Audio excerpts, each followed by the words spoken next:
Hello, Hare Krishna. My name is Jwalamukhi Dasi, and today I am presenting a beautiful work by my spiritual master, Srimati Kamra Devi, on the meaning of the cross. Today is Good Friday, and I thought it would be an excellent time to share this piece. This dark corner of the creation, known as the material world, is not our real home. It is the temporary abode of those eternal souls who have shown some envy to the Lord and his associates in the vast realm of the spiritual kingdom, and whose diseased mentality would create disharmony in the pure, loving exchanges of the spiritual world. These souls require to learn some lessons regarding their constitutional position in this reform school situation of the material universes, and to thus again experience real joy in the reawakening of their relationship with Krsna, the reservoir of all pleasure. The lessons here are learned through experiencing many births and various species, giving the soul the opportunity to try to find pleasure in almost unlimited extrapolations of potential sense pleasure. However, those attempts to enjoy always result in frustration, as the soul remains separated from God and its pure relationship with God by various layers of gross and subtle impurity.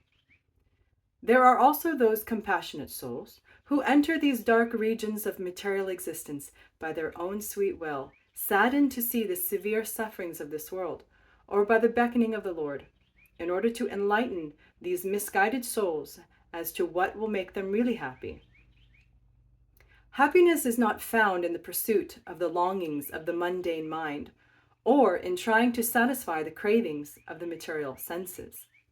Real joy lies in the reawakening of the soul to its proper relationship to the Supreme Personality of Godhead, who is our best friend, the supreme enjoyer, and the owner and controller of all that be. However, the example and teachings of these well-intended and gentle souls is not always well received by the inmates of this material realm, who are hell-bent to try to enjoy in more and more perverse ways, driven by the insanity of insatiable sense desire, and who see the endeavors to invite them and others to reform as a threat to their goals. It is a joyful business to preach the glories of the Lord, and also a dangerous one, as there will always be those who are causelessly envious of the Lord and his devotees. There may be physical attacks or even psychic attacks upon these bona fide preachers, as can be seen by the many examples throughout devotional history, the most famous of which was Lord Jesus Christ, who was crucified by the most despicable of envious factors. This material world is a dangerous place.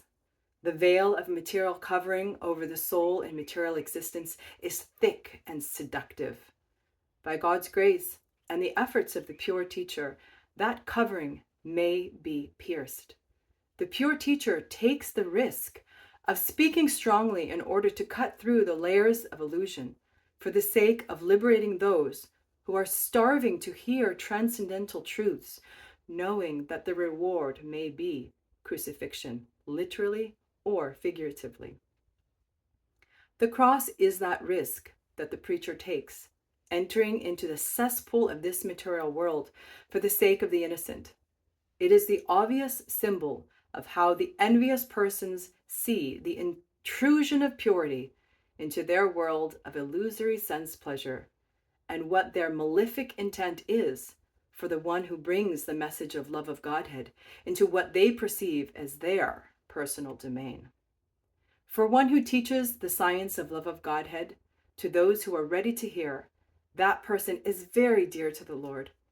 In spite of the efforts of the demonic class of men, the devotee sees those risks as only a very minor impediment on the path of ultimate victory, the pleasure of the Supreme Lord, Sri Krishna.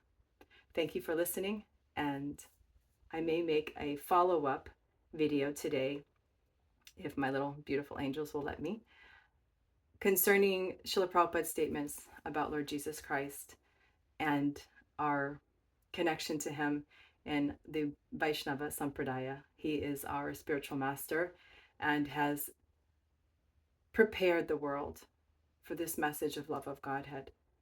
Please receive it. Thank you. Hare Krishna.